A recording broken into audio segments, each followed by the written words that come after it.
It's been 6 months since we began the automated worker program, and by all accounts, it's been a massive success. Hello, Jenny. I thought you might like a pick-me-over. It's pick-me-up. Would you like me to? So how much staff are we talking about replacing? 90%. Staff meeting tomorrow, everyone. Oh, no. Is it really happening? There's going to be some big changes around here, and it's thanks to you, Otto. Changes? More machines, a big upgrade. I am not training a machine to replace me. Are you distressed? Otto, are you okay? You okay? Otto! Otto is built to handle worse damage than this. What was Otto originally made for? Once we copy Otto's data, we can start the deactivation process. You're getting rid of Otto? It's just a prototype. The next models are going to be much more efficient. You were ordered to deactivate me. This job gives me purpose, and I will not allow you to take away my purpose. He's firing a laser. We don't need that for shipping and receiving. Identify yourselves, enemy or ally.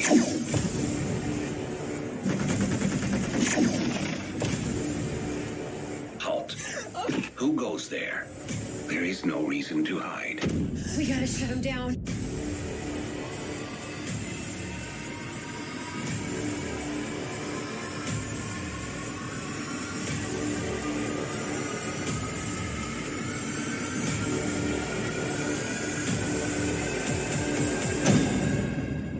Please do not be afraid of me.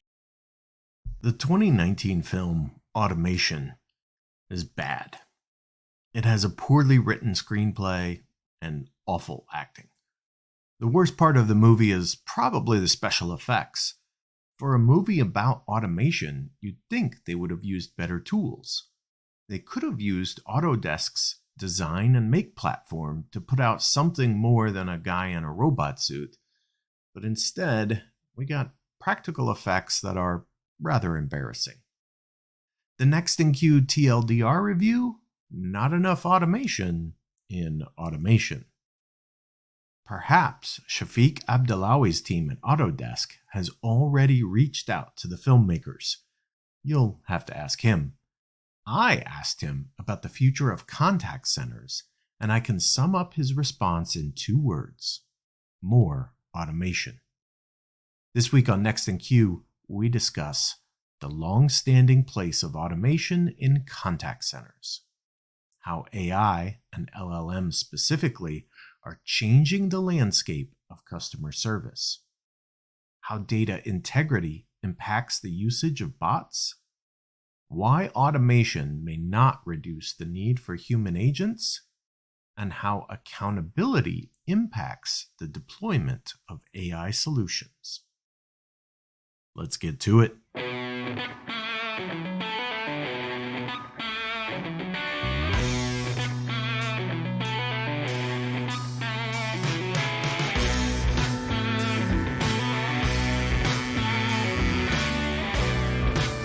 Welcome to Next in Queue, the podcast for contact center and customer experience professionals. Next in Queue is brought to you by Happy 2 Vision. Eliminate blind spots and see right through every conversation with Happy 2 Vision. Learn more at happitu.com. Now, here's your host, Rob Dwyer. Thanks for joining another episode of Next in Queue. Today I have hurricane survivor Chafik Abdellaoui. Thank you for joining and taking the time out of your day when you could be cleaning up outside, but here you are with me. I'm glad you're safe. Thank you. Thank you, Rob. Thanks for having me. I would definitely rather be with you than be outside cleaning or doing anything that we've been doing for the past several days. I'm glad we're all safe. Community has been amazing down here. And I think the cleanup is towards the end of it right now. But I'm glad we made it all safe. And thanks for having me. Yeah, absolutely. Just so that people have some context, we're recording this in mid-October. And you did just literally go through a hurricane, and I smile as I call you a hurricane survivor, but it really is it's a serious deal. And I don't want anyone to think that I'm making light of what just happened. So I really, truly hope that everyone in your community is safe and that you guys are working on getting things back to some sense of normalcy, because it can be a really terrible thing to go through. I've seen that kind of aftermath before. Yeah, thank you. I appreciate the kind thoughts there, Rob. It's definitely been an experience I wouldn't want to relive, and I'm sure a lot of people down here in Tampa wouldn't want to relive that. Hurricane was close, but it was great to see the community come together right after, and even before, preparing all the homes, and after for the cleanup and waiting for people to get power back, and people sharing and helping each other was nice to see. So I think we're starting to get back to normalcy for sure, and schools opened back up today, which is nice. So yeah, thanks for the kind thoughts. Yeah, absolutely. We actually had plans to do this a week ago, and you obviously needed to reschedule, and I was happy to do that.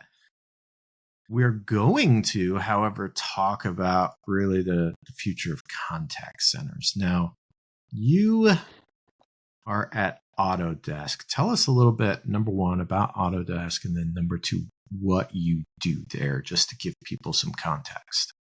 Yep. So yeah, I work for a company called Autodesk. It's a pretty large technology company that makes software and applications for engineers, architects, builders, people who make movies like for Disney and animated video games. We basically make software that allows people to make anything. That's the motto of the company.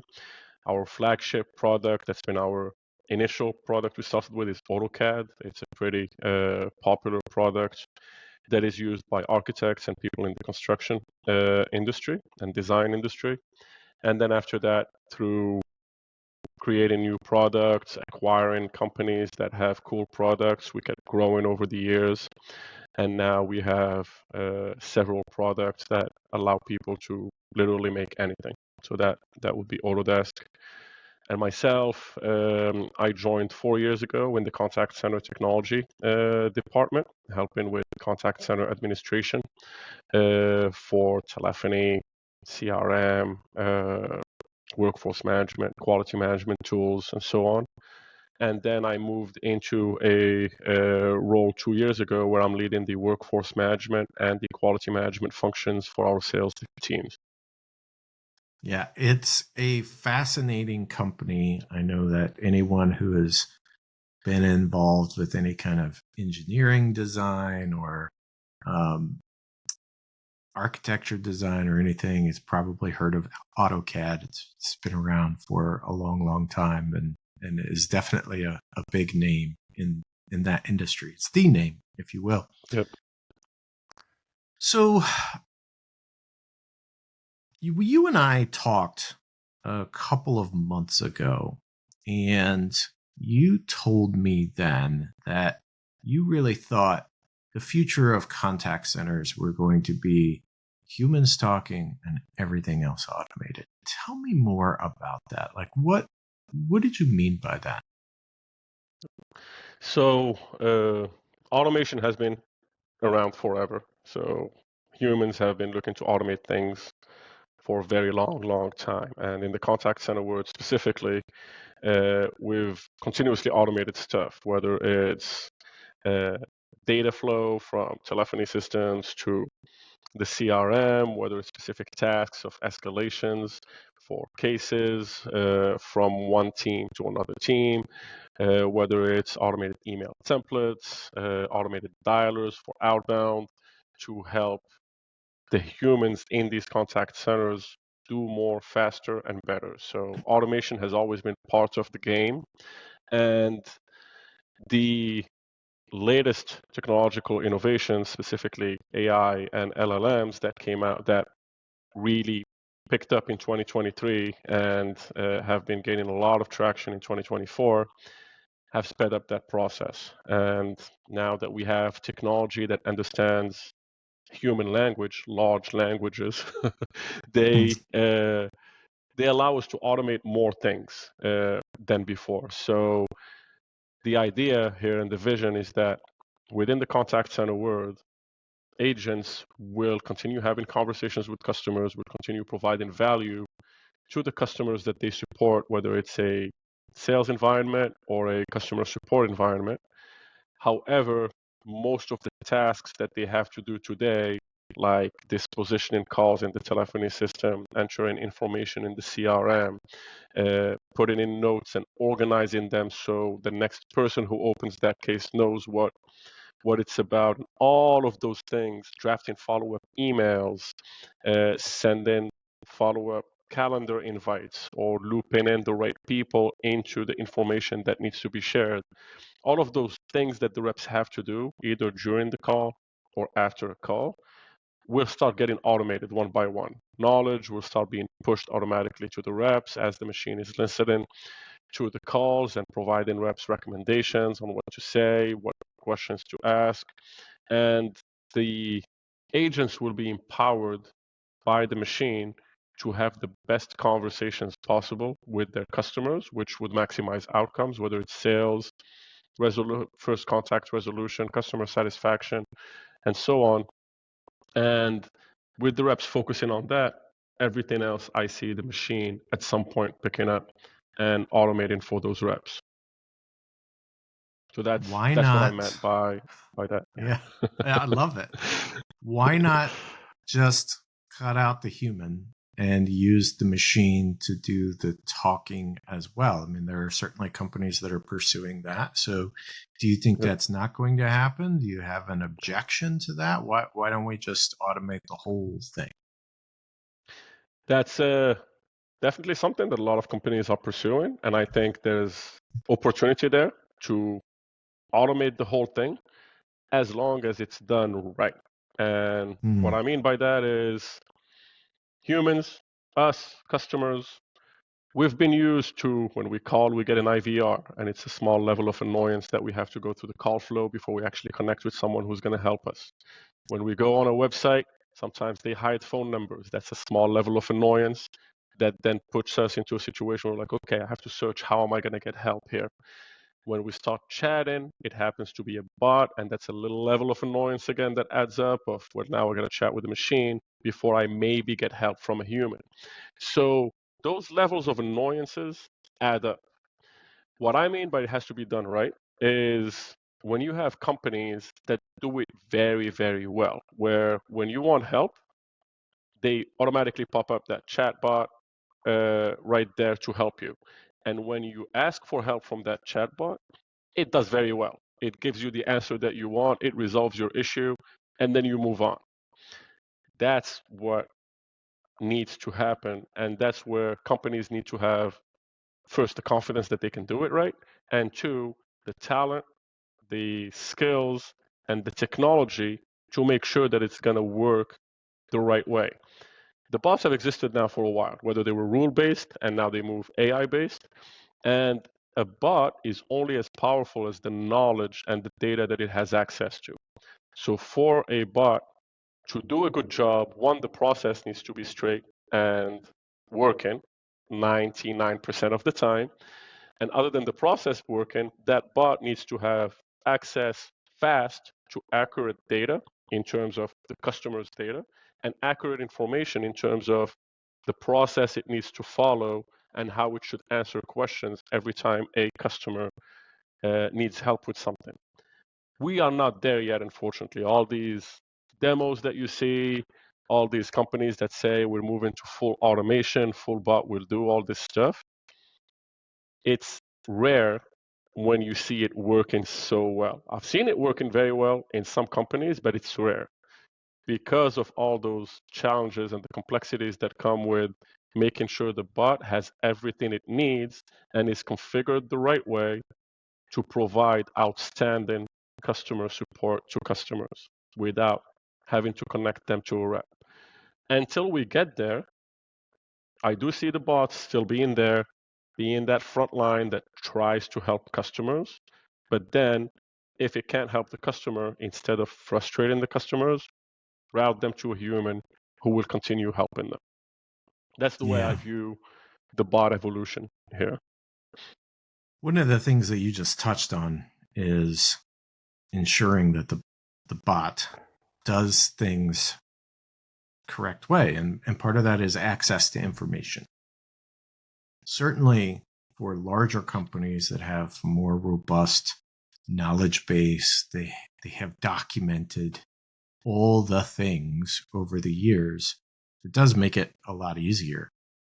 The vast majority of businesses that I come into contact with, they have very little documented when it comes to things like that. And so I think that's where the humans are still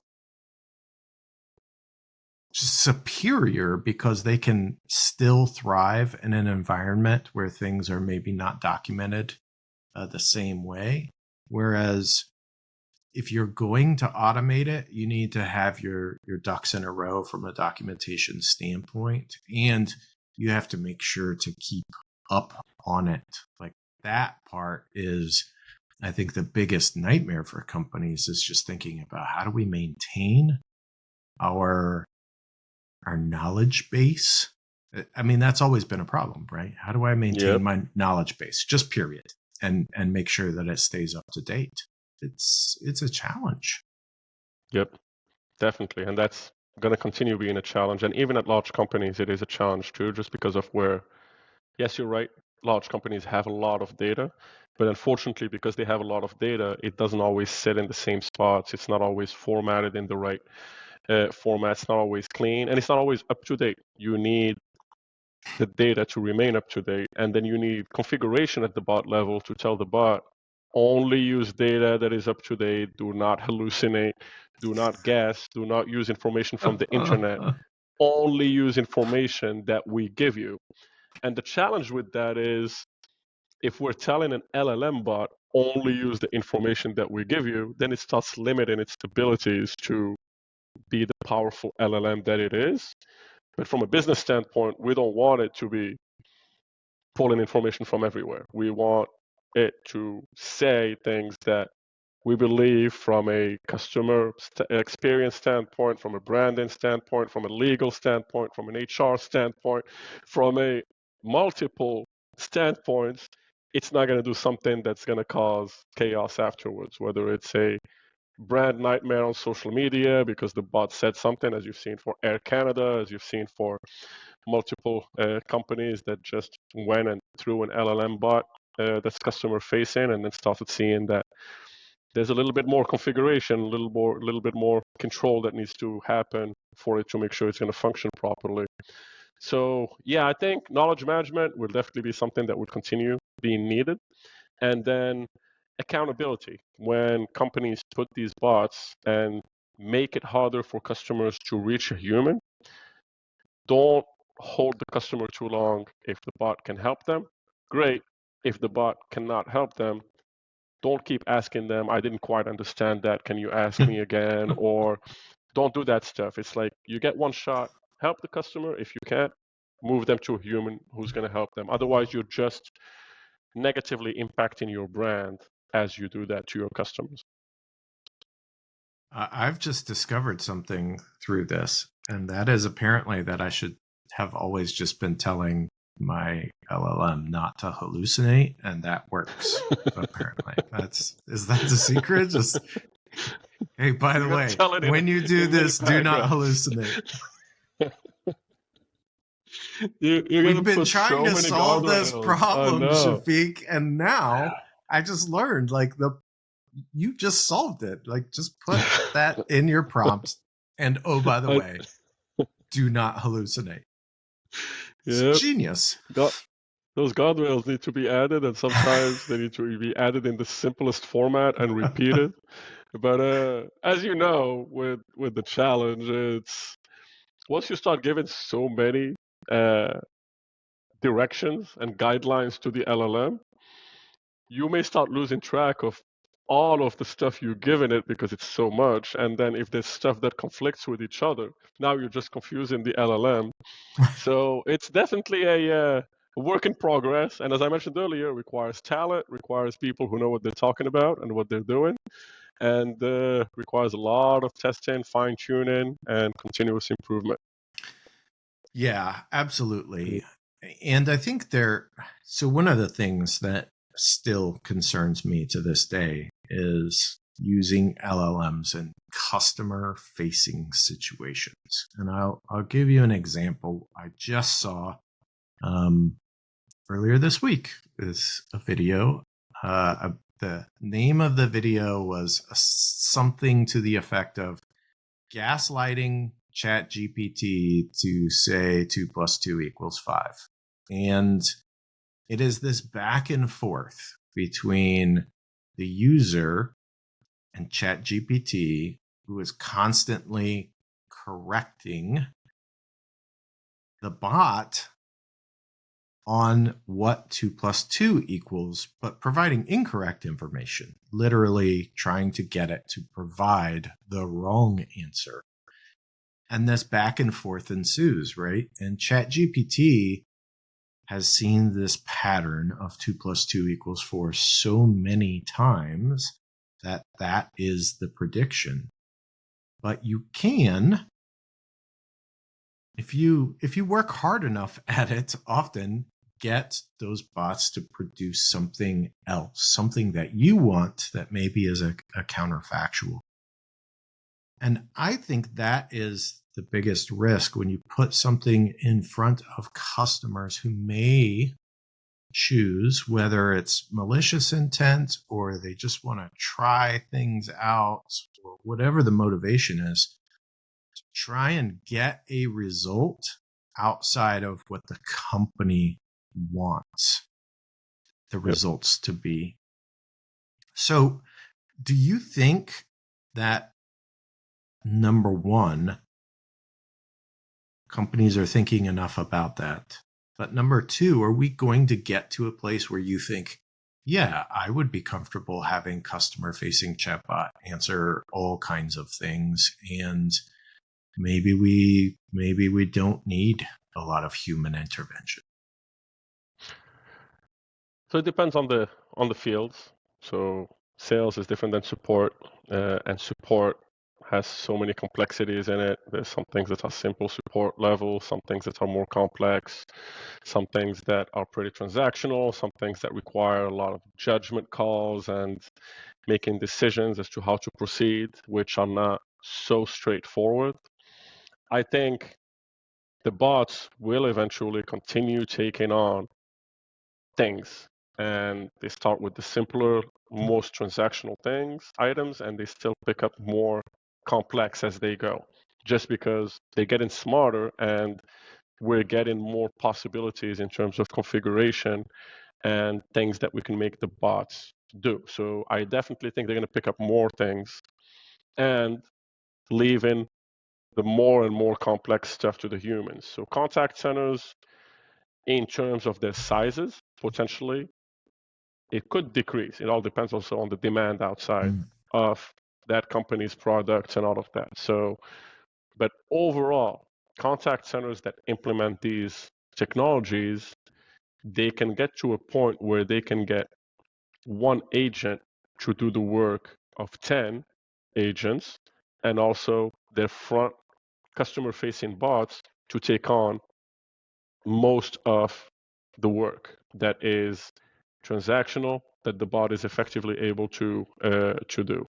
So that's a natural trend in contact centers. Now, with that automation, people have been talking about this before LLM, that automation will replace agents, automation will decrease contact centers. Automation is helping with that stuff, but the other side of the coin is the market is big enough. There's a lot of companies, there's a lot of services, a lot of products, and there's a lot of consumers out there. So as long as demand is growing globally and people are there and be needed to help, contact centers in terms of employment, in terms of the number of people working there, could potentially still grow even with the automation that is happening. So it's not just one side of the coin, it's a giant market, it's a giant industry globally that has millions of people working in it, with the agents being the front line of those associates in the industry. I hope this answers your question, Rob. Yeah, absolutely. What I think is fascinating, and I think is not talked about enough, is that there is a good chance that all of this automation doesn't reduce the number of agents that we need worldwide. We certainly have been automating things in contact centers for decades, and yet the business continues to grow and grow and grow. And I do think that some people look at AI and automatically say, well, that's it. That's the end of contact centers. By the way, the same thing they said about IVRs and chatbots. And yet here we are.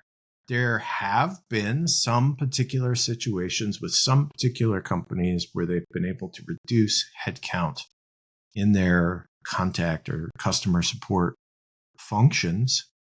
But I don't know that that is going to be the trend from a global standpoint with all of these companies. And part of that is simply boils down to the fact that you have a lot of small companies that are still going to have the same struggles that I talked about earlier, where you need people because the things just aren't very well documented, or things are so fluid because it's a young company, a startup company that's growing, that things are changing all the time. And it's just easier to manage that with people than it is with an LLM that has also potentially, can't forget, because that is another challenge that LLMs have about them, is once you get data in, sometimes it's really hard to get it to forget that data and not utilize it anymore.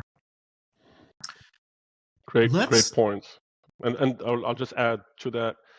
A very basic thing is the human population in the world continues to grow. So just with that, there's going to be more people that need more services, more products, and these contact centers, just like you said, they keep growing despite automation happening for decades and decades and decades. Yep. Yeah, if we have, as humans, have figured anything out, it's how to continually increase our numbers across the globe. We're very, very good at that. I want to talk a little bit about AI versus automation. And is there still a place for old school automation? So I'll just start there. Can you break down the difference between the two? And then what are your thoughts? Is automation going away or no? No, I think automation is a basic. It's the process that will continue. Automation is not going away. It's something that existed for a long time and will continue existing for a very long time in the future. I think AI is an advancement that allows us to automate in easier and faster ways. And the automation that we were used to in the past, say, solid 20, 30 years has been rule-based. Rule where give it a decision tree, you give it information, and it's based on multiple scenarios and conditions. If this equals X, this equals Y, and this equals A, then do this. That's been the rule-based automation that we've been implementing in systems, whether it's an IVR, whether it's a workflow between a CRM and a telephony system, whether it's an escalation, anything in the contact center industry. I think the AI piece, the artificial intelligence, and specifically within the AI, what impacts the contact center the most is the LLM, the large language model, not the full AI with knowledge of everything in the internet, but the LLM that now makes the machine able to clearly understand what humans are talking about. It's not just capturing keywords. It's not just transcribing and understanding and putting in text what we're saying. It's actually understanding what we're talking about, where it can tell you from the conversation that Rob and Chafik had, this is what they discussed. These are the cool insights that got them excited to discuss more. These are the questions that were raised. It's smart enough to do that. And this is a major advancement, because what that means is now it's smart enough to understand conversations between agents and customers. It's smart enough to understand information in the CRM, notes, emails. It's smart enough to understand what's happening and what next steps could be coming after what's happening. Because of that, it's making automation easier, faster, and more effective for the companies in the contact center industry that want to leverage the LLM. But automation will always be there. That's my point of view, at least, on this. I also wonder, speaking of LLMs, and this may be something that the general public is not aware of, but when it comes to a large language model, a lot of the work is being done in specific languages. Obviously, English is a huge language, probably dominates the market, but there are quite a few other languages where LLM work is being done. These models are being created, but there are other languages where there's not much being done. They may have a smaller population base. Those languages and the people who speak them, they still need help, right? There is still an opportunity for contact centers to thrive in the human-based aspect, and even being, a little bit old school, simply because it's going to take a while, if ever, right? Someone has to decide that it's worth the investment to put that into specific languages, and the nuances of certain languages can make getting an LLM to perform well challenging. There are lots of different nuances within specific languages that make understanding, even for a person, different than some other language. My go-to example, only because I happen to know a little bit about that language, is German, right? The verbs are always at the end. That's weird, but that's Germans for you, right? That they you don't know what they're doing until they get done talking, and then you're like, oh, okay, now I know what you're doing. So there is a challenge globally when it comes to the efficacy of LLMs because of language barriers, which is itself a little bit of an oxymoron here. We're talking about LLMs, but they do have language barriers, right? Yeah. So we've definitely been using LLMs for multiple languages at Autodesk, and you're absolutely right. It does better in some languages compared to others. Now, I would say technology, AI, LLMs, they follow capitalism. And wherever the market is big, wherever there's a lot of conversations, wherever there's a lot of content online, the better they operate. So in the big markets where we do sell a lot and where the language is pretty big, I've seen LLMs do very well. Even for German, I've seen it perform pretty well in terms of what we're asking it to capture from conversations and what information we're looking to automate workflows for. So for those dialects, like I'm originally from Morocco, and the Arab word is giant. It goes from Morocco all the way in Northwest Africa, all the way to the Middle East. So almost 1.5 times the size of the United States in terms of all the countries, and many, many dialects across the Arab world. So I definitely do not see LLMs do well with those Arabic dialects. However, I see it do well with the classical Arabic, where that's the Arabic spoken on Al Jazeera, or like you read in newspapers or whatever, because there's enough content online in that language for it to perform well.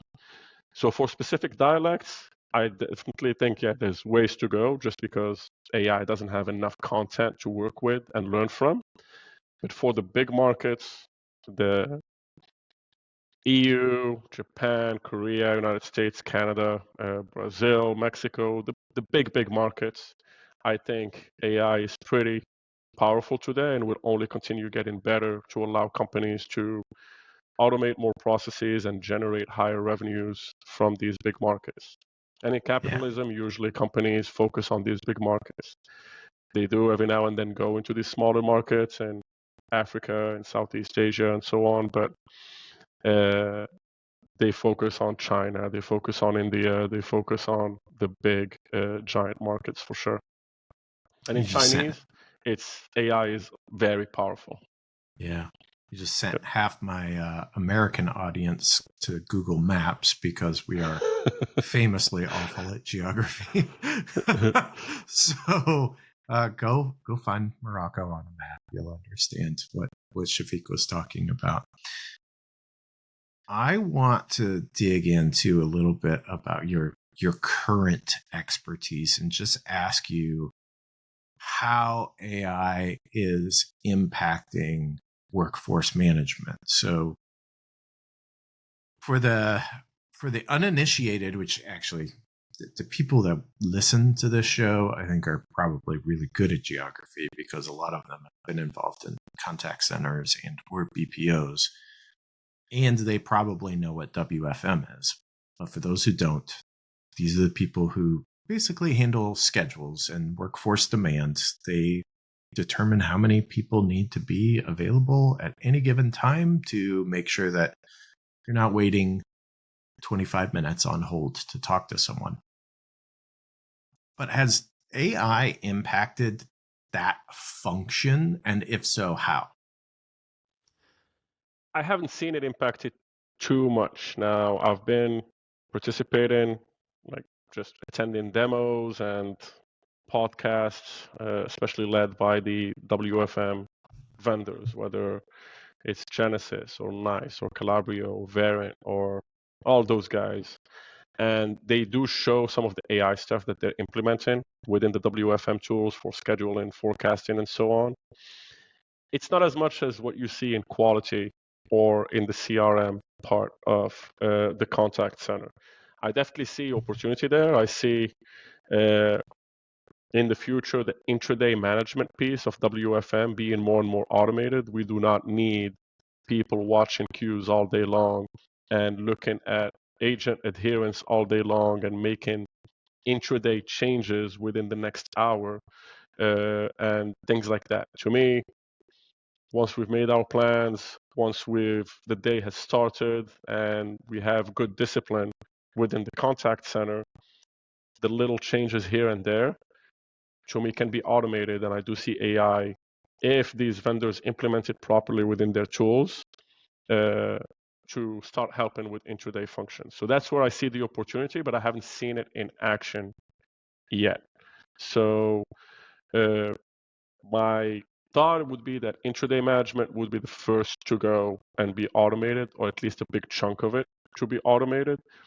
The rest, the more long-term planning, relationship building, relationship management with the managers, the leads, the agents, the general WFM processes for reviewing last week, reviewing yesterday, reviewing next week, reviewing long-term next month, and so on. I don't see that stuff being automated that much just because of all the variables that you're aware of come into play when it comes to WFM planning and the general WFM function. Well, and as we've already discussed, LLMs are famously bad at math. You can get ChatGPT to tell you 2 + 2 = 5, which is not going to be good for your long-term forecast if it's using 2 + 2 = 5. That's probably going to mess some things up. Am I right? Yep, I mean that's definitely the caricatural view of AI, but yeah, I haven't seen it do good in terms of things like long-term planning, where you have to put in a whole bunch of assumptions and variations and stuff where you have to have discussions with people. You got to bring in finance, you got to bring in HR leaders, operations, various stakeholders just to come up with a solid plan and then work your way through the plan and see how the company is doing against that plan. It's not stuff that AI is able to help with now. And even if it was, there's going to be how do you say that? People not having trust and people questioning things. People are already questioning things now when they're working with people. So, as you know, so imagine if it's the machine telling them things regarding long-term plans and you need 10 extra people, or you're overstaffed right now, or your attrition is not where it's supposed to be. I don't see the machine being able to handle a lot of the WFM function just because of how complex it is and how it requires that trust and collaboration and exchange between people in order to make business decisions. Yeah, it almost strikes me as you're talking about that two things. One, particularly LLMs, they're really good at recognizing patterns. And so when you're looking at past performance, it's almost like the stock market, right? The saying is past performance is not a predictor of future performance. And that's kind of why WFM is a little bit of art and a little bit of science, because yes, you are using the past to help you inform the future, but you start talking about all these different variables, and that's where the art comes in and understanding like, okay, well, you know, my expectations, for instance, for the weather, we started this talking about that hurricane. Weather can have a huge impact on call demand depending on the industry that you're in. So you and I offline before we were talking, you made the decision to stay put in part because of traffic, inability to find a hotel anywhere close. And would you want to talk about volume going through the roof? Hotels in the Southeast or long-term stays in the Southeast, when hurricanes are active, their volume just goes through the roof, right? And that is not a constant like a holiday is. I know that Black Friday, yes, volume is going to go up, and the week after, volume is going to go up. The week after Christmas, volume is going to go up, right? These things I can potentially predict really well, but when you start throwing in variables like weather, it's really challenging. But the other thing that strikes me as you were talking through someone coming to you and saying, hey, you've got too many people, blah, blah, blah. We like to hold people accountable as leaders of business. We want to have someone that we can hold accountable. How do you hold AI accountable when it messes up? Like, what are we going to do then? Is that something, do you think, that will drive a lot of retention of humans in roles that maybe AI could do an okay job of, but we just don't really have anyone to hold accountable? Yeah, the machine will never be held accountable. When you have a machine that makes shampoo in a factory or a machine that makes soap or whatever, if the machine breaks, you don't go and start yelling at the machine, why did you stop production? you go find the people who know the machine. You like, lazy machine, get back to work. So same thing with AI, yeah, just a machine. We configure it, we buy it, we use it, we give it information. If it messes up, it's the people who are in charge of it who are held accountable. So I don't think we'll get to a point anytime soon where AI is in charge of major decisions that really get us into the talks of accountability. Like, go hire 10 people because you need 10 extra people, and then you go hire those people and they're just rolling their thumbs because there's no calls coming through or whatever because AI told you. I don't think we're going to get to a point where we're going to trust the machine with big decisions like that. As I mentioned earlier, we still need to have collaboration, discussions, people throwing in their point of views, people sharing data, people providing their opinion based on experience, based on their gut feel. There's things that the machine is not going to get to anytime soon. But for everything transactional, everything fast-paced, everything where it's predictable decision making, I think we will get to a point where AI will be helping with all of that and automating processes, because we don't need to sit in a meeting or exchange on why we need to remove the big training from this afternoon. If AI sees that the call volume is spiking because there's a hurricane in the southeast, and we have 7 reps who are scheduled for team training, We can have the machine automatically remove that training, send a notification to everyone and be like, yo, there's 1,000 more calls per minute and we just can't afford to have people on this meeting, so we'll reschedule it to another time when volume is more manageable. We don't need humans to have a meeting to make that decision. That's what I'm saying. And that we will get to. But anything bigger than that, where we're talking about staffing, where we're talking about things that impact our customers, like how we're going to deal with certain inquiries or whatever, AI may help us with the decision making a little bit, but it's not going to make the decisions anytime in the near future. If it does, I want to be the fly on the wall when AI is pulled into the HR office and is terminated for cause after multiple failures and being on a warning. That's what I'm looking forward to. It seems like there's a meme there somewhere.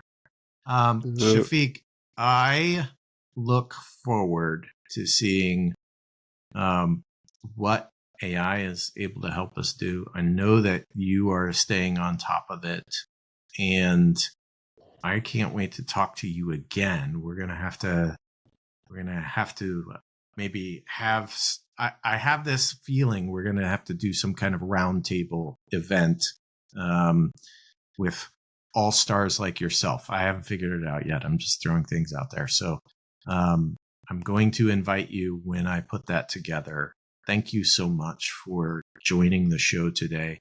If anyone wants to tell you that you're full of it, or maybe they want to come clean up your yard and help you with that, what's the best way for them to get in touch with you? Yep. Thanks for having me, and thank you so much for any future invites in advance. I would love to participate in those. If anybody wants to reach out to me, they're welcome to connect with me on LinkedIn. You're also able to share my contact information with anybody who reaches out to you if they want to connect with me. But yeah, I'm always open and looking forward to connecting with people in the industry and people who are passionate about automating things, passionate about contact centers, WFM, quality, knowledge management. It's just a field that I'm very passionate about myself. And if there's people who share the same passion in the contact center world, I'm always looking to connect with them. Absolutely. Well, you know the drill, folks. Head on down to the show notes. You'll find a link to Chafik's LinkedIn profile. Give him a connection request. Say hello. Tell him I sent you. Chafik, thank you for joining Next in Queue. Thank you for having me, Rob. Looking forward to chatting again. Next in Queue is brought to you by Happy To and is produced by me, Rob Dwyer. If you enjoy this podcast, please by all means subscribe and or rate this podcast in iTunes or your favorite podcast app. But more importantly, please tell just one person about this podcast. Word of mouth is the best way for people to discover new content. As always, thanks for listening.